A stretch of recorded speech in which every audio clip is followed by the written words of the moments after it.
Dios les bendiga, hermanos. En esta mañana, pues, tengo el privilegio de estar en este lugar compartiendo de su palabra. Vamos a orar para que Dios nos bendiga y recibamos esta palabra en nuestro corazón. Bendito Dios, en esta mañana estamos delante de tu presencia, Señor, dándote gracias por tu grande misericordia, por tu grande bondad y amor. Gracias, Dios mío, porque nos permites un día más estar aquí en tu casa, Señor. Bendito Dios, ahora te pedimos que tú seas quien hable en esta mañana, que sea tu Espíritu Santo dando la palabra. Dios mío, bendice mis labios, Dios mío, y que tu pueblo reciba esta palabra en su corazón. En el nombre de Jesús, amén. Bueno, hermanos, hoy yo les quiero compartir de una porción del libro de Isaías, capítulo 7, versículo 1 y 2.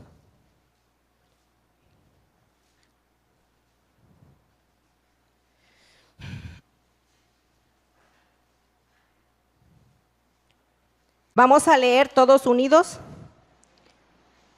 Aconteció en los días de Acaz, hijo de Jotam, hijo de Usías, rey de Judá, que Resín, rey de Siria, y Peca, hijo de Remalías, rey de Israel, subieron contra Jerusalén para combatirla, pero no la pudieron tomar.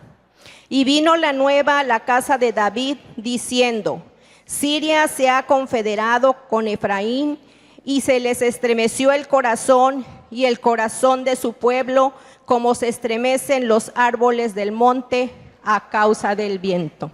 ¿Pueden tomar asiento, hermanos?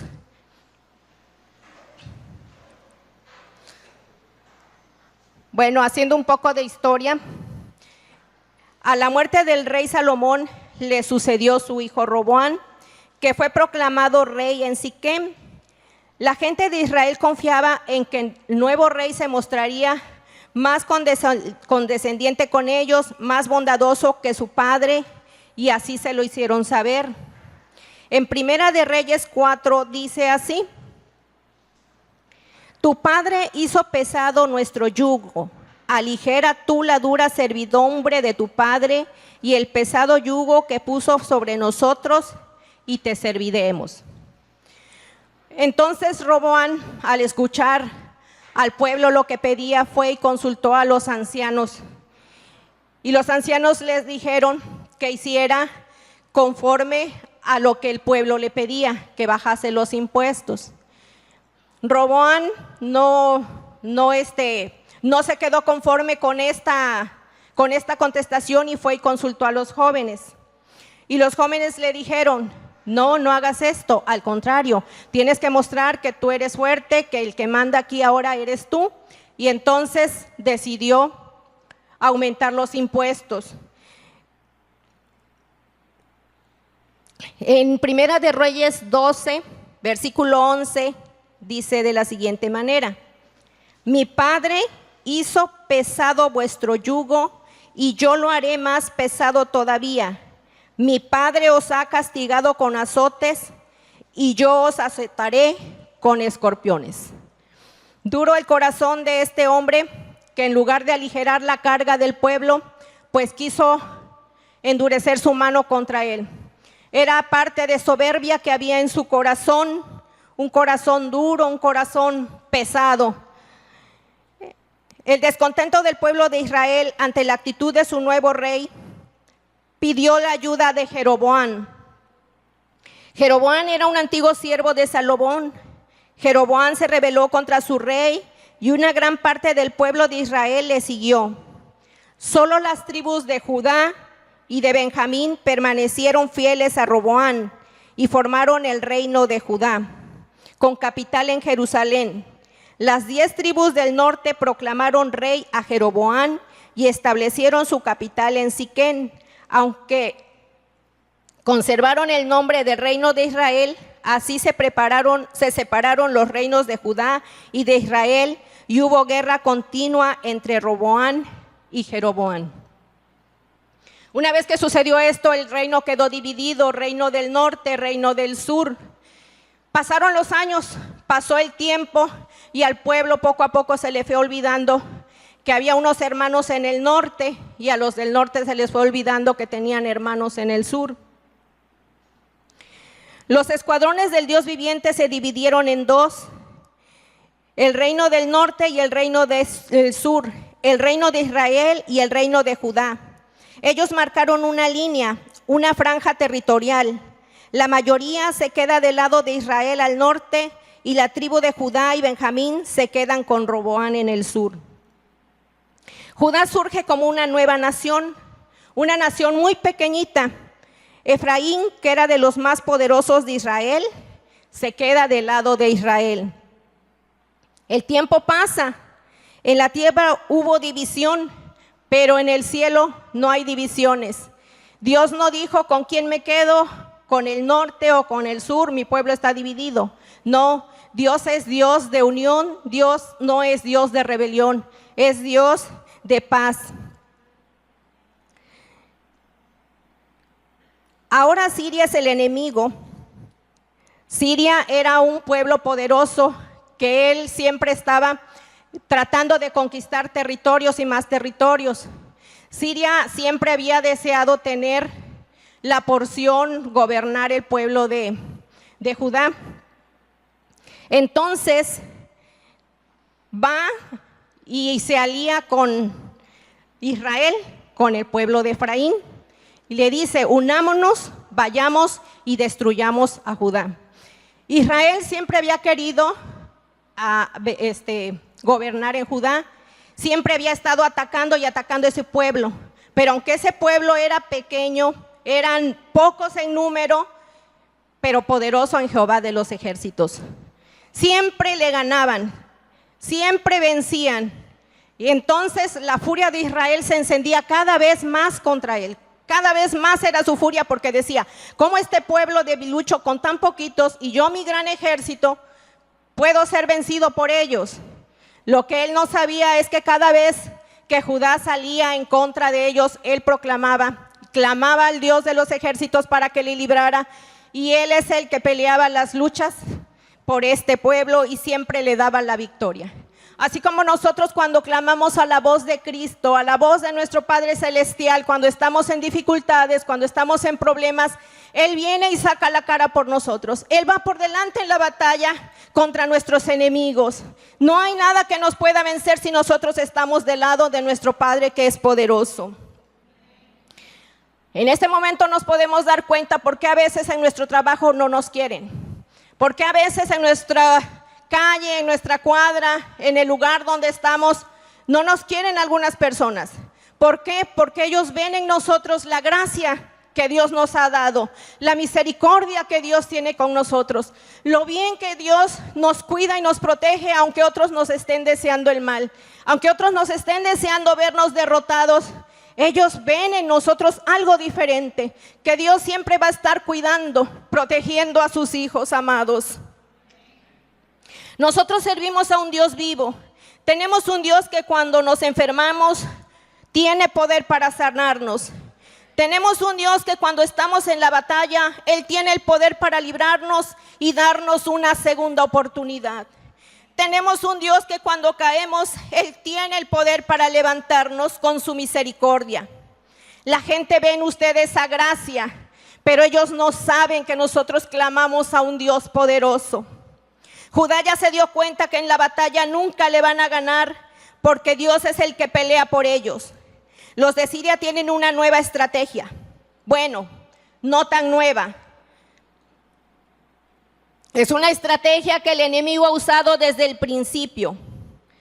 Enfrentar hermano contra hermano, pueblo contra pueblo, nación contra nación. La Biblia dice que los de Siria visitan a los hermanos de Judá, los que se quedaron del otro lado de la franja hace tiempo.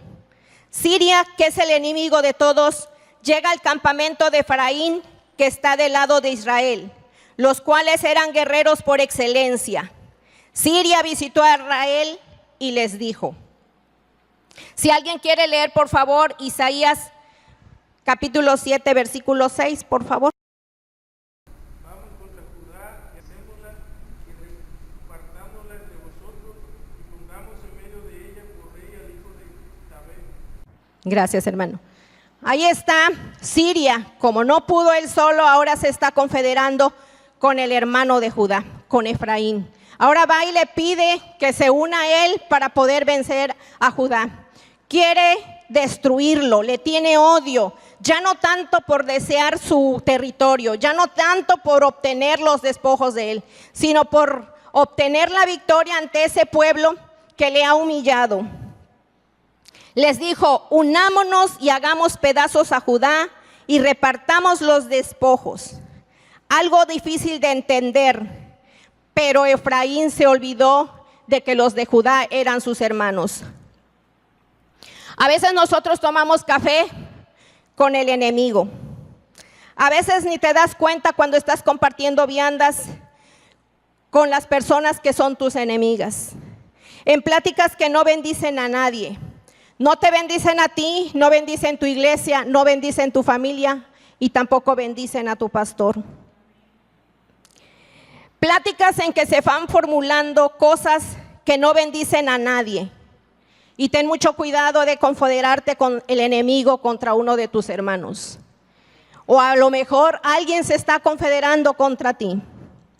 Efraín se une contra Siria para pelear contra Judá. Los de Judá no lo saben todavía. Llega el momento de la batalla y los de Judá salen a pelear confiados en que su Dios los va a ayudar y comienza la guerra. Ya hay heridas, ya hay corazones rotos, ya hay sentimientos desbaratados, ya hay problemas, ya se lastimaron los sentimientos, ya se enardeció el corazón de un hermano en contra del otro. Llega la noticia al rey Acaz de que los sirios se han confederado con Efraín y ahora están peleando contra sus hermanos, los que se quedaron del otro lado de la franja. Sucede entonces que Dios les habla al profeta Isaías y le dice, en Isaías capítulo 7, del versículo 3 al 8, entonces dijo Jehová a Isaías, sal ahora al encuentro de Acaz, tú y Sear-Jasub tu hijo, al extremo del acueducto del estanque de arriba en el camino de la heredad del lavador, y dile, guarda y repósate, no temas ni se turbe tu corazón a causa de estos dos cabos de tizón que humean por el ardor de la ira de Rezín y de Siria y del hijo de Remalías. Ha acordado maligno consejo contra ti el sirio con Efraín y con el hijo de Remalías, diciendo, vamos contra Judá y aterroricémosla y repartámosla entre nosotros y pongamos en medio de ella por rey al hijo de Tabael. Por tanto, Jehová el Señor dice así, no subsistirá ni será.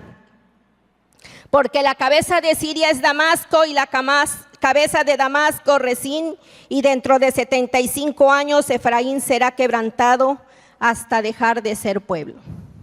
Dios aquí le está diciendo, no tengas temor porque yo tengo en mis manos la solución, porque ellos ya están en mis manos y yo ya he puesto el castigo a Efraín por haberse confederado contra ti. Cuando se levantan en nuestra familia en contra nuestra, cuando nuestros propios hermanos, nuestros propios padres se levantan en contra de nosotros, nosotros no tenemos que responder. Nosotros lo que tenemos que hacer es clamar a la sangre de Cristo y pedir misericordia por ellos. Pedirle a Dios que tenga compasión y que les perdone y que a nosotros nos ayude a salir con bien del problema. Nunca te confundas de enemigo. Identifica bien a tu enemigo. Esta es una artimaña del enemigo utilizada desde los tiempos antiguos. En el libro de Números capítulo 12 se narra que una nueva rebelión se levanta contra Moisés. Moisés es un hombre tranquilo, un hombre manso, y hace una actitud como, ¿cuál es el problema, Dios? No hay problema. Porque aunque el enemigo se levante contra mí, no temerá mi corazón. El Señor es mi luz y mi salvación, ¿de quién he de atemorizarme? Pero Dios le dice, son tus hermanos los que están hablando en contra tuya. Son tus hermanos los que se han atrevido a levantar la voz ante ti. El corazón de Moisés se estremece como se estremeció el corazón de los de Judá cuando se enteraron que contra los que estaban peleando eran sus hermanos. Se les estremeció el corazón como se estremecen los árboles del monte a causa del viento. ¿Qué quiere decir esto? ¿Qué se siente cuando la guerra más grande no la tienes ni en la calle ni en el trabajo? La tienes en tu propia casa, la tienes en tu propio hogar. ¿Qué se siente cuando el pleito más grande lo tienes con tu hijo, con tu hija, con tu esposo, con tu esposa? ¿Qué se siente cuando la casa parece que ha dejado de ser un hogar y ahora se convierte en un campo de batalla? Un tanque de guerra, un lugar donde todos gritan, todos pelean, todos discuten, donde se dañan los corazones, donde se hieren. Cuando el momento está difícil, cuando uno atraviesa momentos difíciles en la familia, no son cosa de risa. A veces pareciera que todo carece de sentido, pero detrás de todo esto, oculto, está el verdadero enemigo, que lo que quiere es confundirte de enemigo. ¿Por qué quiere confundirte de enemigo? Siria no quiere que pelees contra él. Quiere sacarte de la jugada, quiere que dejes de pelear contra él y ahora dirijas tu mirada a tu hermano, a tu hermana, a tu esposo, a tu esposa. ¿Para qué? Para que él pueda hacer de las suyas, para que él pueda vencer, de otra manera no lo va a poder hacer. Él tiene que tener la sagacidad para poderte distraer, pero nosotros tenemos un arma poderosa que es la palabra de Dios. Y en esta palabra de Dios Él nos da las indicaciones, nos da la instrucción que nosotros debemos de seguir para combatirlo.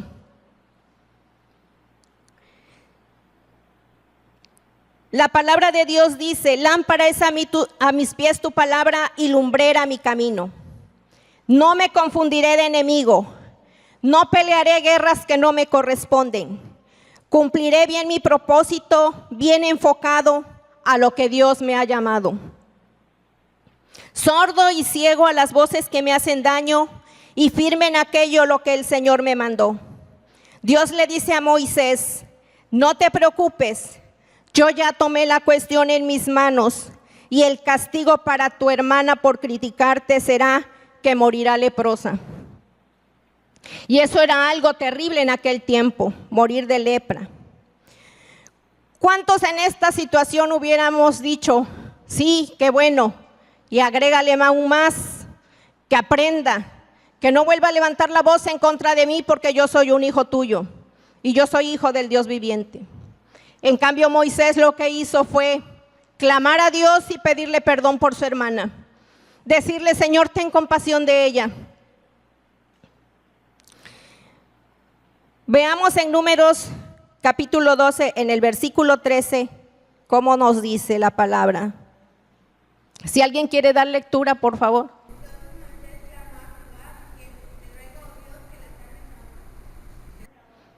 Gracias. Moisés clamó por su hermana y Dios, por amor a Moisés y el clamor de éste, tuvo misericordia de María y solo fue echada por 7 días del campamento. Moisés le dijo: sí, habló en contra de mí, me criticó, pero es mi hermana, es mi sangre, es carne de mi carne. ¿Cómo voy a desearle el mal a mi hermana? ¿Cómo voy a desear que tú le hagas que muera de lepra, que viva durante todo ese tiempo con lepra? No puede ser. Él tuvo misericordia de su hermana, clamó por ella y por amor a Moisés, solo por amor a Moisés, Dios quitó lo que había dicho y entonces ella solamente recibió un leve castigo. Si eres hijo de Dios y empiezas a interceder por tu familia, por amor a ti Dios empieza a obrar en ella. Aunque ellos se hayan rebelado contra Dios, aunque se hayan rebelado contra ti, Dios puede tener misericordia de tu familia. Otra historia la tenemos con el rey David. Si alguien quiere leer, por favor, en 2 de Samuel, capítulo 15, versículo 13 y 14.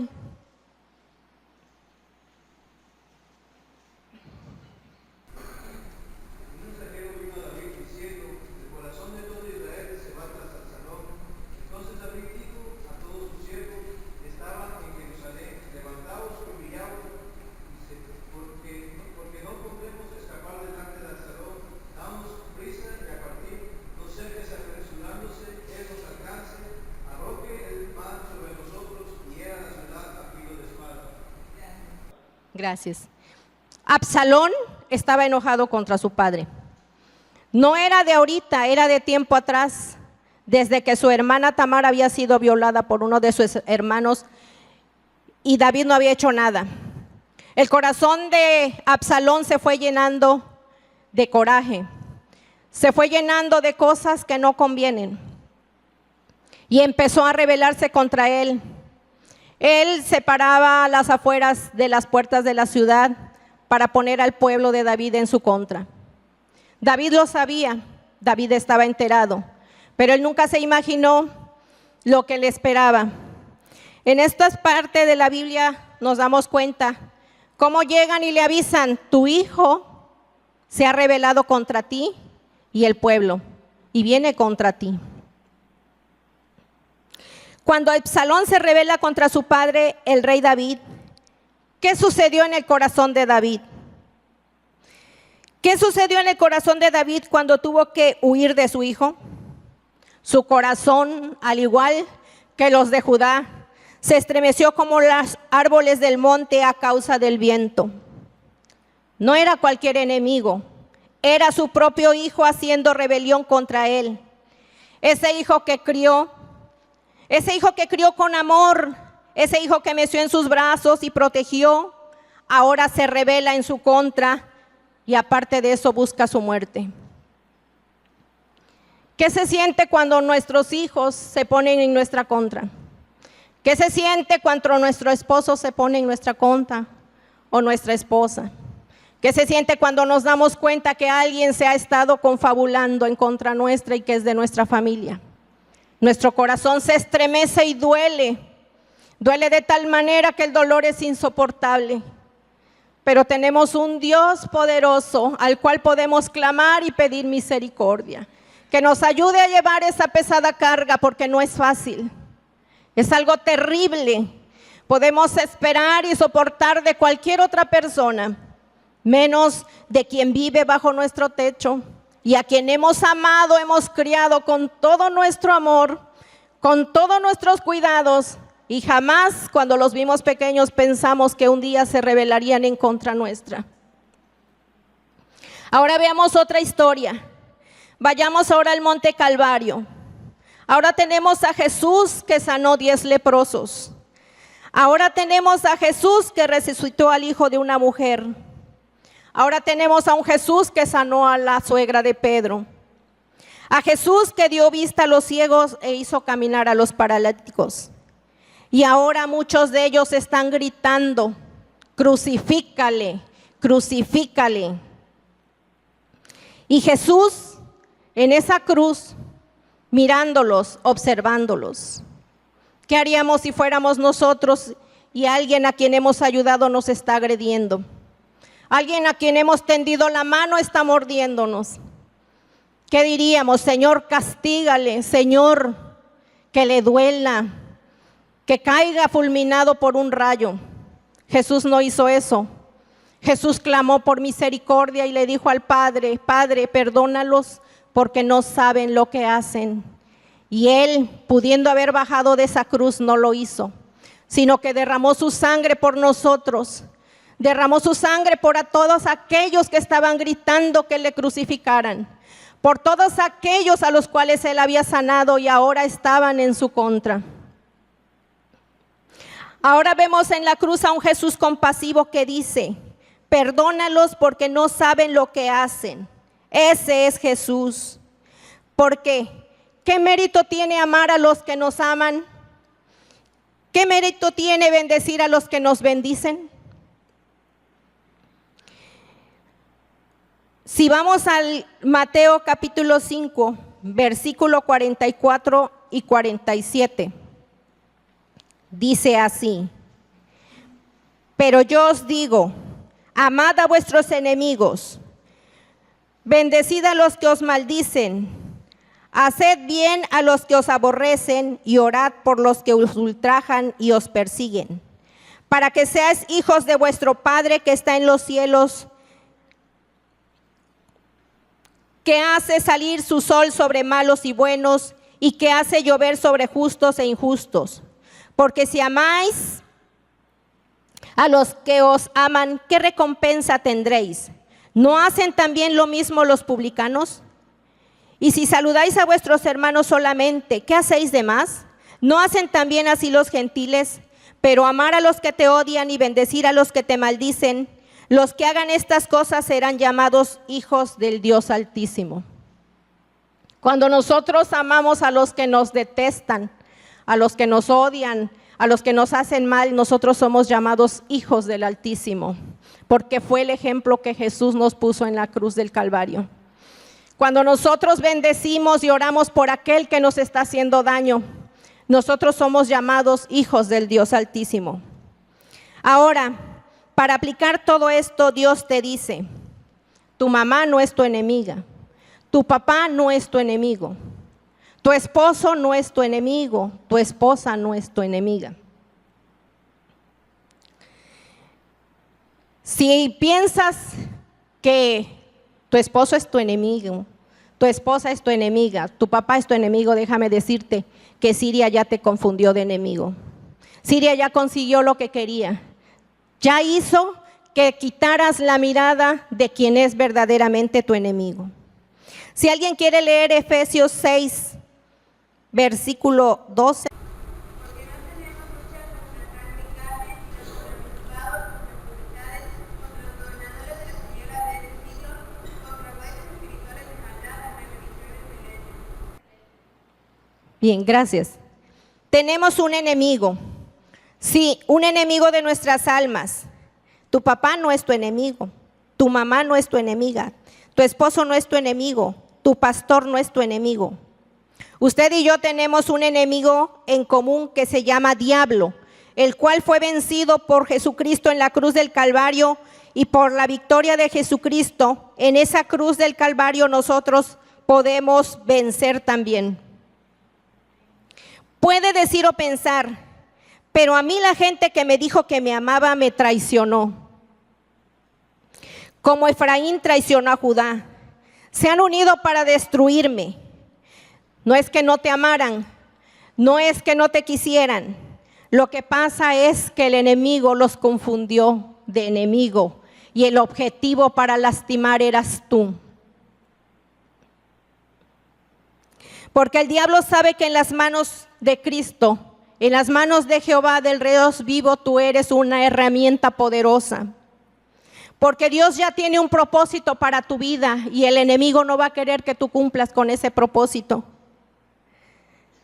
Hermana, ese hombre que está sentado a tu lado, que es tu esposo y que ya tiene canas, que ya no está tan guapo como cuando lo conociste. Ese hombre es el que te llevó al altar, es el hombre que te ama y que tú tienes que pelear por él, no contra él. Hermana, ese hombre que tienes sentado a tu lado es el que tiene que pelear también por ti. Y hermano, esa mujer que está a tu lado no es tu enemiga, aunque a veces digas: usted dice que no es mi enemiga, pero si viera, me sirve los frijoles salados a propósito, me da de comer tarde. Pero eso no es que sea tu enemiga. Lo que pasa es que tú tienes que doblar tus rodillas y orar por ella o orar por él. Tienes que clamar a Dios para que Dios haga su obra. Esos jóvenes o esas madres no son los enemigos. El verdadero enemigo está detrás de nosotros, porque él siempre ataca por la espalda. Él siempre está pendiente, te está observando, está viendo cada uno de tus movimientos y probablemente te conoce más que tú mismo te conoces. Y es contra él contra quien debemos de pelear.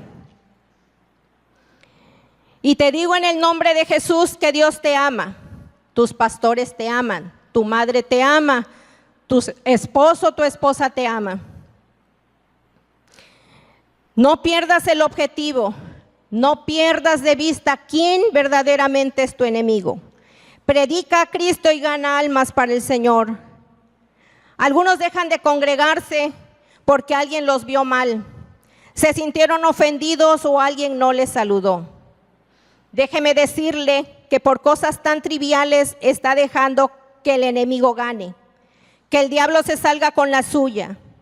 Es necesario estar unidos, cerrar filas como hermanos y derrotar al que ya fue vencido en la cruz del Calvario. Nuestro Dios es un Dios de unidad, un Dios de amor, un Dios de bondad. Debemos aprender a amar a aquellos que nos aborrecen. No es una opción, es un mandamiento que dice: amarás a tu prójimo como a ti mismo.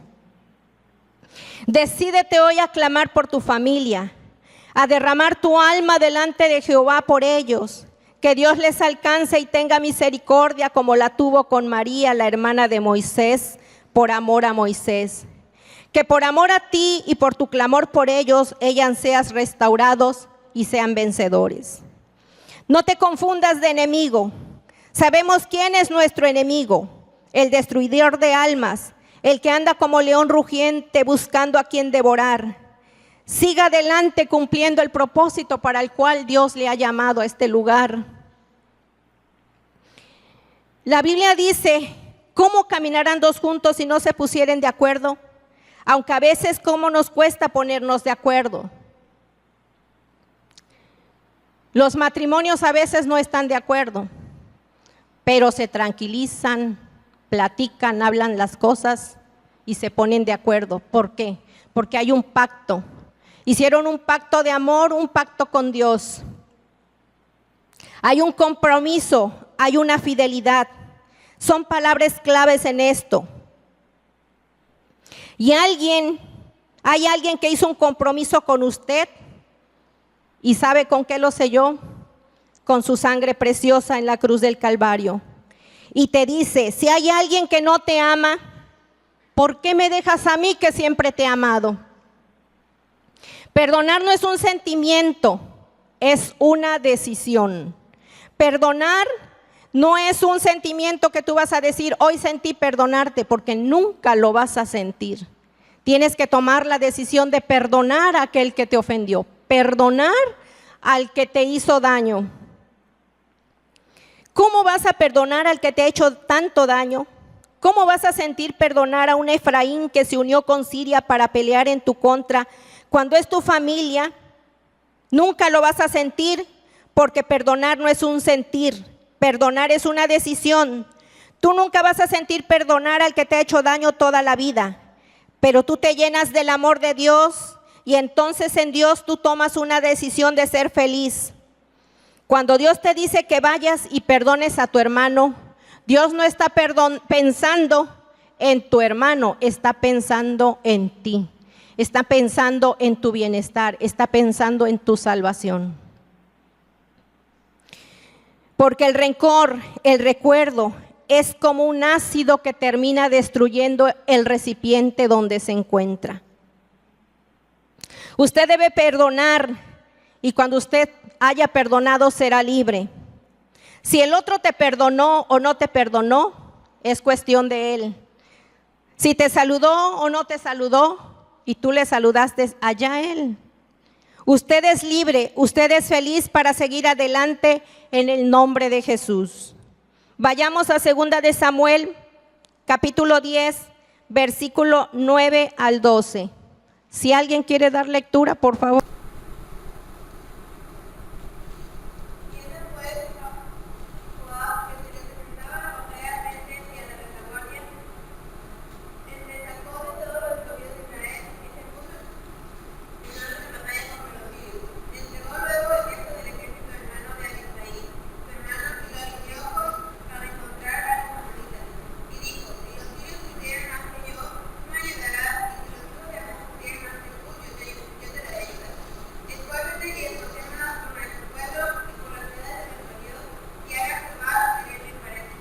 Gracias.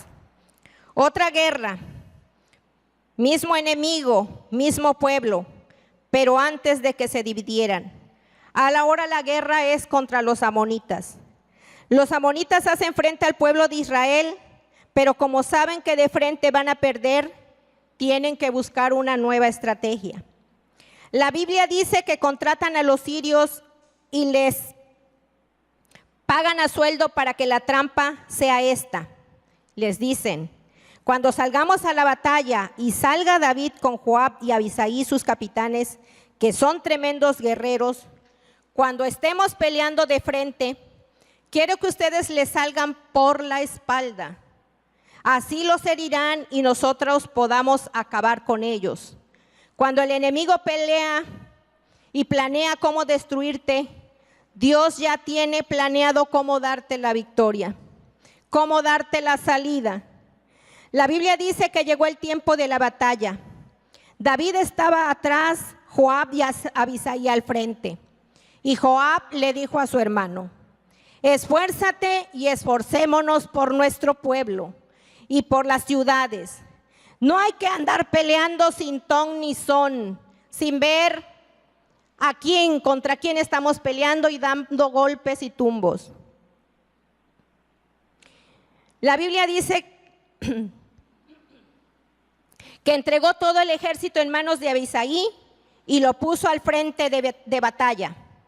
Abisai era su hermano menor. Abisai ya no es un niño ahora. Abisai ha crecido. Abisai representa a ese niño que ha crecido entre las bancas de una iglesia. Representa a ese niño que asistía a la escuela dominical. Pero que ahora Abisai es un soldado. Ahora estos jóvenes que crecieron aquí en la iglesia son los soldados. Ahora ellos que crecieron asistiendo a la iglesia con sus padres son los guerreros. Ahora Abisai es un guerrero y ahora es tiempo que Abisai levante bandera por su familia. Porque el matrimonio de sus padres se está desquebrajando. Es tiempo de que Abisai salga en guerra por su iglesia. Así es que ponen todo el ejército en manos de Abisai enfrente de la batalla y le dicen: ahora es tu turno, ahora tienes que pelear.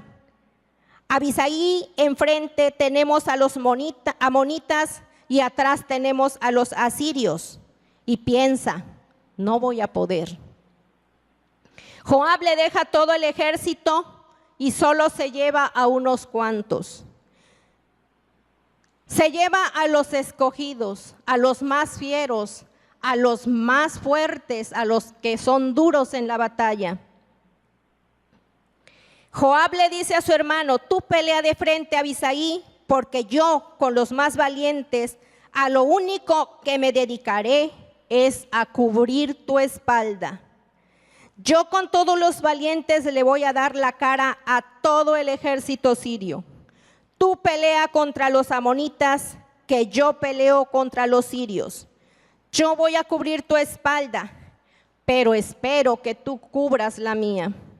Y que haga el Señor como bien le pareciere. Como si Joab no supiera que donde 2 o 3 están congregados en su nombre, ahí está el Señor. Y si Dios con nosotros, ¿quién contra nosotros? Entonces llegó el momento de la batalla. Todo estaba planeado por el enemigo. Abisai ya está peleando de frente, pero cuando los sirios querían venir y atacar a los de Abisai por la espalda, estos en lugar de encontrar una espalda descubierta, se encontraban con los guerreros una espalda cubierta, que Joab sí sabía que al cubrir la espalda de su hermano estaba cubriendo también la suya. Cuando el enemigo quiera llegar por la espalda, lo único que va a encontrar es el frente de quien está cubriendo su espalda. Nosotros como hermanos debemos de cubrir la espalda de nuestros hermanos. Nosotros como hermanos nos debemos de unir como estos hombres se unieron en la guerra. No dejando nada de cabos sueltos, no dejando ninguna raspadura ni ninguna grieta para que el enemigo se logre colar por ella. Él es un traicionero que quiso atacar por la espalda, pero se llevó una mala noticia, una mala sorpresa, que estaban cubriendo las espaldas de Abisai, que su hermano Joab lo estaba cubriendo. Así nosotros, cada día que nosotros oramos, cada día que nosotros clamamos a Dios, debemos de clamar por nuestros hermanos, para que ellos también clamen por nosotros y tengamos nosotros nuestra iglesia cubierta, nuestra iglesia protegida, porque estamos en oración. Ya para terminar, hermanos, esta es la batalla que nosotros enfrentamos orando unos por otros, cubriéndonos las espaldas, unánimes todos, peleando la buena batalla, peleando contra el enemigo sin confundirnos de enemigo. Bueno, hermanos, espero que esta palabra sea de bendición para nuestras vidas y que Dios nos dé reposo en el corazón.